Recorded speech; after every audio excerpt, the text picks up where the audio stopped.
Yeah, hi Stuart, and I thought I'd just make this quick little video up for you of some of the tricks in wiring the car up.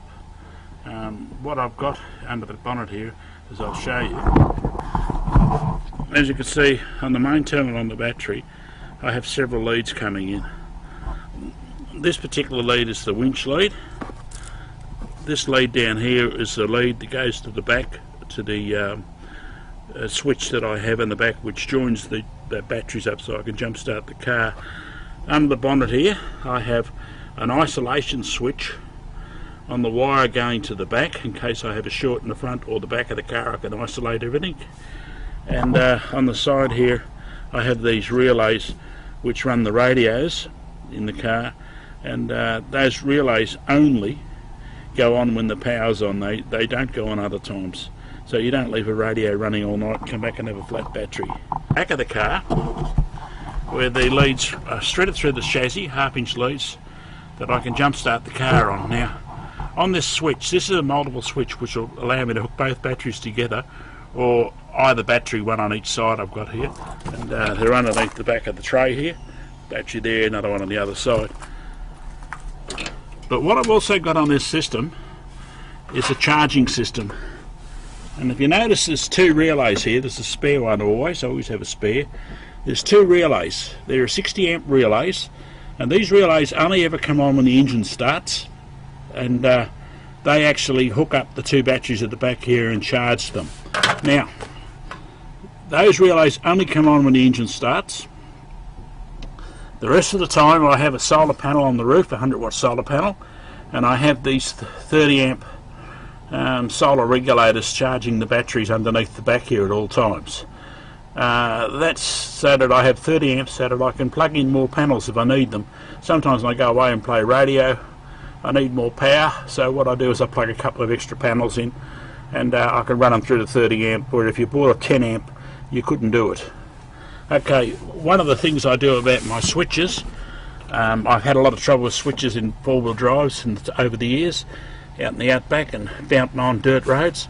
So what I do is I set them up this way. I have a little button on them which I can test. Each one that tests the fuse, lets me know if everything's working, and I can change everything over. Virtually that's the way I do it. This section here is the remote control which turns the lights on the outside of the vehicle. This is an override isolation switch for the relay, and I normally leave it off. Yeah, that's about it. And also on my two rear batteries, what I do is I have this little box here with a two-way switch on it, and as you can see that reads the voltage and the battery on the driver's side, which is 13.9 at the moment, and that, flick it the other way, that reads the battery underneath the fridge, which is 14.3 volts, and in the middle it's neutral. These two boxes on the door here, both are wired off the opposite batteries, so I can run a HF radio on the back door here, and I can use either battery depending on how much power I'm using. So I hope that explains simply how I do it, Stuart. I'll put this up on Facebook shortly, and you can have a bit of a look and a bit of a work it out. It's fairly easy to put in that way. I found they work quite well.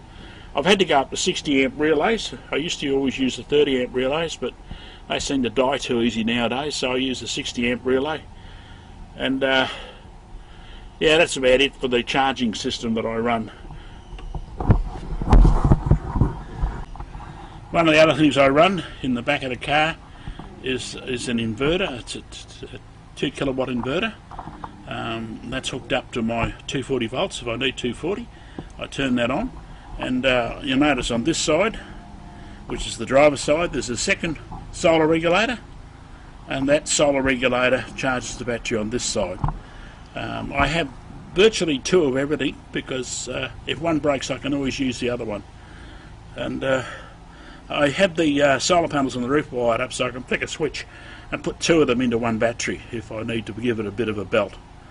But there you go, and if I flick the isolation switch there on the other side, I can actually start the engine off the back batteries, but also if I flick the switch there I can actually charge the engine battery on the solar system at the back.